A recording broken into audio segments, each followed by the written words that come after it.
इब्तदा है रब्बे जलील के बाबरकत नाम से जो दिलों के भेद खूब जानता है।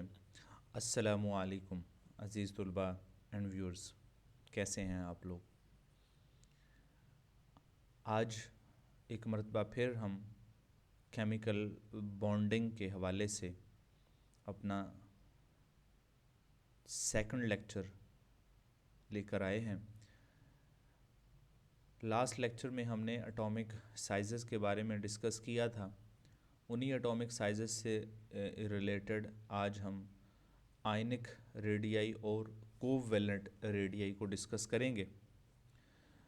आयनिक रेडियाई के हवाले से कुछ बातें वही हैं जो एटॉमिक रेडियाई में डिस्कस की थी। जैसे हम एटॉमिक रेडियस को जब मेजर करते हैं तो एटॉमिक के साइज़ को स्फेरिकल कंसीडर करते हैं। सिमिलरली जब हम आयनिक रेडियाई को कैलकुलेट करेंगे, डिटरमिन करेंगे, तो तब भी हमने आयन के साइज़ को हमने स्फेरिकल ही कंसीडर करना है। लेकिन एक्चुअल में एटम या आयन जो हैं वो स्फेरिकल इन शेप नहीं होते। दूसरी बात यह है कि आयन्स दो तरह के होते हैं, कैटाइन्स और एनाइन। जिन स्पीशीज़ पे पॉजिटिव चार्ज होता है हम उन्हें कैटाइन कह लेते हैं, जिन स्पीशीज़ पे नेगेटिव चार्ज होता है हम उन्हें एनाइन कह लेते हैं। कैटाइन जो हैं वो लॉस ऑफ इलेक्ट्रॉन की वजह से बनते हैं और एनाइन जो हैं वो गेन ऑफ इलेक्ट्रॉन की वजह से बनते हैं।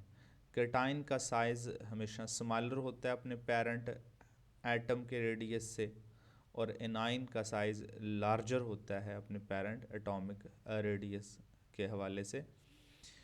अच्छा जी, जैसे कि हम एग्जांपल में इस बात को देख लेते हैं कि सोडियम एटम का जो साइज़ है वो 186 पिकोमीटर होता है। जब इसमें से एक एटम निकल जाता है तो सोडियम पे +1 चार्ज आ जाता है और सोडियम +1 का जो साइज़ है वो 95 पिकोमीटर है। लेकिन एक बात हम आपको और बताते चलें कि जो एटॉमिक रेडियाई के साइज़ेस बुक्स में लिखे होते हैं ये तमाम बुक्स में एक जैसे नहीं मिलेंगे, मुख्तलिफ बुक में मुख्तलिफ डाटा मिलेगा। जैसे कि यहाँ पे 186 है, जब आप सेकंड ईयर केमिस्ट्री में पढ़ेंगे तो ये 157 है, कहीं पे 154 भी लिखा होता है। तो ये तमाम के तमाम जो वैल्यूज़ हैं ये ठीक हैं, क्योंकि हमने पहले भी बताया था एटॉमिक के साइज़ेस जो हैं वो प्रिसाइजली मेजर नहीं हो सकते। जिस कंडीशन में साइज़ मेजर किए जाते हैं तो उसी कंडीशन के हवाले से जो वैल्यूज़ आती हैं वही वैल्यूज़ जो हैं बुक्स के अंदर लिख दी जाती हैं। अच्छा जी, नेक्स्ट हम बात करेंगे एनाइन की। तो एनाइन में जैसे क्लोरीन एटम है, जब क्लोरीन एटम एक इलेक्ट्रॉन गेन कर लेता है क्लोराइड आयन बन जाता है। क्लोराइड आयन का साइज़ जो है 181 पिकोमीटर है। जब क्लोरीन जो है एटॉमिक फॉर्म में होता है तो वो उसका साइज़ 99 पिकोमीटर होता है कि क्लोराइड जब इलेक्ट्रॉन गेन कर लेता है तो उसका रेडियस इंक्रीज़ कर जाता है, पहली बात। दूसरी बात है पॉजिटिव चार्ज की वैल्यू बढ़ने से साइज़ डिक्रीज़ होता चला जाएगा और नेगेटिव चार्ज की वैल्यू बढ़ने से साइज़ इंक्रीज़ होता चला जाएगा। जैसे मैग्नीशियम +2 है, इसका साइज़ जो है और कम हो जाएगा क्योंकि इसमें से 2 इलेक्ट्रॉन का लॉस हुआ है। और एलुमिनियम +3, इसमें 3 इलेक्ट्रॉन का लॉस हुआ, इसका साइज़ और कम हो जाएगा। वजह यह है कि प्रोटॉन टू इलेक्ट्रॉन रेशो जो है वो डिस्टर्ब हो जाती है। प्रोटॉन की वैल्यू ज़्यादा हो जाती है, प्रोटॉन की तादाद ज़्यादा हो जाती है एज़ कम्पेयर टू इलेक्ट्रॉन्स, और प्रोटॉन ही तो न्यूक्लियर फोर्स ऑफ अट्रैक्शन है, जिसकी वजह से nuclear force of attraction valence shell remaining valence shell पे बढ़ जाती है और उनके साइज़ श्रिंक हो जाते हैं। इस तरह साइज़ कैटाइन का डिक्रीज़ कर जाता है।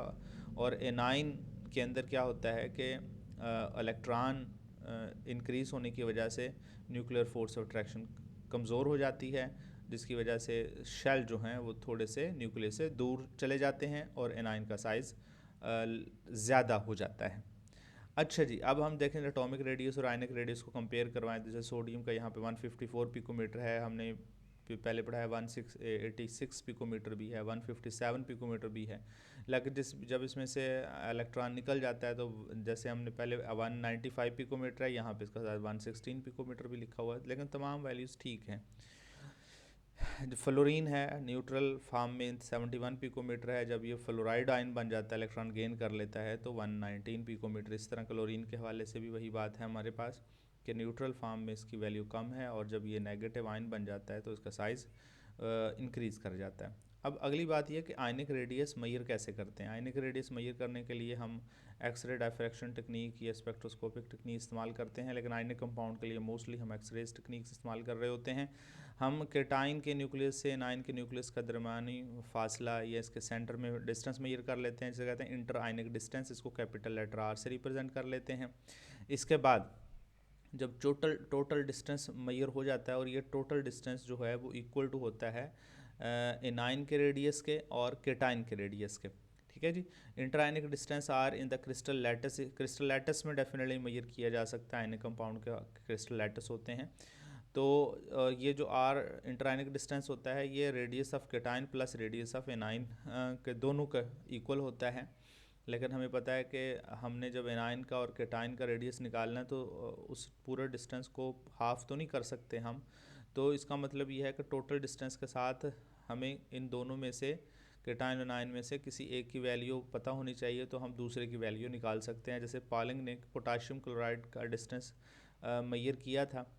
पोटाशियम क्लोराइड का डिस्टेंस जो था इंटरआयनिक डिस्टेंस 314 पिकोमीटर था, जिसमें से पोटाशियम पॉजिटिव का डिस्टेंस 133 पिकोमीटर और क्लोराइड का डिस्टेंस 181 पिकोमीटर था, ठीक है जी। अगर हमें सपोज करें कि यहाँ पे क्लोराइड का डिस्टेंस निकालना हो तो हमें टोटल डिस्टेंस भी मालूम होना चाहिए और पोटाशियम आयन का रेडियस भी आयनिक रेडियस भी मालूम होना चाहिए, तो फिर हम जो है वो एनाइन का रेडियस निकाल सकते हैं। ये इसकी सिंपलेस्ट इक्वेशन है। नेक्स्ट कोवेलेंट रेडियस की बात करेंगे तो covalent radius of element defined as a half of the single bond length between the two similar atoms which are covalently bonded in the molecule. Covalent radius भी बिल्कुल atomic radius की तरह ही होता है, लेकिन इसमें दो एटमों के दरमियान में जब कोवेलेंट बॉन्ड बना होता है उसका हाफ कर लेते हैं, लेकिन वो कोवेलेंट बॉन्ड दो सिमिलर एटम के दरमियान में होना चाहिए और वो बॉन्डेड भी सिंगल एटम के बॉन्ड के ज़रिए होने चाहिए। वो कोवेलेंट बॉन्ड सिंगल भी होते हैं, डबल भी होते हैं और ट्रिपल भी होते हैं, लेकिन यहाँ पे आपने सिर्फ सिंगल बॉन्ड ही कंसीडर करना है। अच्छा जी, अब जैसे कि हम सपोज कर लेते हैं कि हाइड्रोजन मालिक्यूल का डिस्टेंस हमने लास्ट लेक्चर में आपको बताया था 75.4 पिकोमीटर होता है, लेकिन अगर इसका हाफ कर लें तो 37.7 पिकोमीटर। ये 37.7 पिकोमीटर ये हाइड्रोजन का कोवेलेंट रेडियस कंसिडर किया जाएगा। तो ये तो सिमिलर आइटम का कोवेलेंट रेडियस मालूम करना बहुत आसान है क्योंकि हम टोटल का हाफ कर लेते हैं, लेकिन जब डिफरेंट के दरमियान में हो तो फिर क्या करेंगे, हम इसको एग्जांपल के ज़रिए समझ लेते हैं। जैसे क्लोरोफॉर्म में कार्बन और क्लोराइड के दरमियान में टोटल डिस्टेंस होता है 176.7 पिकोमीटर होता है।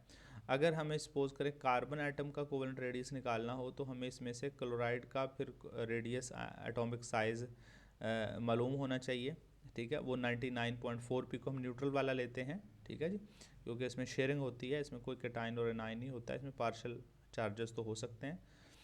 अच्छा जी, अब जिस 99.4 पिकोमीटर क्लोरीन का साइज़ है तो टोटल डिस्टेंस अगर हम स्पेक्ट्रोस्कोपिक मेथड से जब मेजर कर लेते हैं तो टोटल में से 99.4 पिकोमीटर निकालेंगे तो 77.3 पिकोमीटर जो है वो कार्बन का निकल जाएगा। तो इस तरह हम डिफरेंट एटम के दरमियान में कोवेलेंट रेडियस को मेजर कर सकते हैं, ठीक है जी। अच्छा जी, variation of covalent radius in group and periods almost same as the atomic radius, यानी जो ट्रेंड एटॉमिक रेडियस का है वही ट्रेंड आयनिक रेडियस का है और वही ट्रेंड कोवेलेंट रेडियस का है, ठीक है जी। अब इसमें देख लें कोवेलेंट रेडियस जो है हमेशा दो कोवेलेंट बॉन्डेड के दरमियान में सिमिलर के दरमियान में हाफ ही मेजर किया जाता है। अक्रॉस द पीरियड जो है वो कोवेलेंट रेडियस जो है वो डिक्रीज़ करते हैं। जैसे लिथियम है यहाँ पर 152 पिकोमीटर है और बिल्कुल उस पीरियड के लास्ट में सेकंड लास्ट में जो फ्लोरीन है वो 58 पिकोमीटर है। लेफ़्ट टू राइट मूव करते हुए कोवेलेंट रेडियस भी डिक्रीज़ करते हैं, एटॉमिक रेडियस भी डिक्रीज़ करते हैं और आयनिक रेडियस भी डिक्रीज़ करते हैं, क्योंकि न्यूक्लियर फोर्स ऑफ अट्रैक्शन जो है वो इंक्रीज़ हो रही होती है। इसी तरह डाउन द ग्रुप जो है वो atomic down the group top to bottom जो है वो कोवेलेंट रेडियस जो हैं वो इंक्रीज़ करते हैं। जैसे लिथियम का फर्स्ट ग्रुप के अंदर 152 पिकोमीटर है और सीजियम का 265 पिकोमीटर है। इसी तरह सेकंड ए में बेरिलियम का 113 पिकोमीटर है और बेरियम का 217 पिकोमीटर है, क्योंकि टॉप टू बॉटम जो है नंबर ऑफ शेल भी इंक्रीज़ हो रहे होते हैं, शील्डिंग इफेक्ट भी इंक्रीज़ हो रहा होता है। इस वजह से इनके कोवेलेंट रेडियस जो हैं वो भी इंक्रीज़ होंगे आमतौर पे। ये जनरल पीरियडिक ट्रेंड कंसिडर किया जाता है, ठीक है जी। वरना अदरवाइज़ अगर हम देखें तो मेटल्स में के दरमियान में या तो मेटेलिक बॉन्ड होता है, और मेटेलिक बॉन्ड भी कोवेलेंट बॉन्ड की तरह ही समटाइम कंसिडर किया जाता है एक वैलेंस बॉन्ड थ्योरी के मुताबिक। अच्छा जी, उम्मीद है आपको आयनिक रेडियाई और कोवेलेंट रेडियस का ये लेक्चर अच्छा भी लगा होगा और समझ भी आया होगा। नेक्स्ट हम आयोनाइजेशन एनर्जी के साथ दोबारा आपके साथ लेक्चर शेयर करेंगे। तब तक के लिए इजाज़त दीजिए। अल्लाह निगहबान।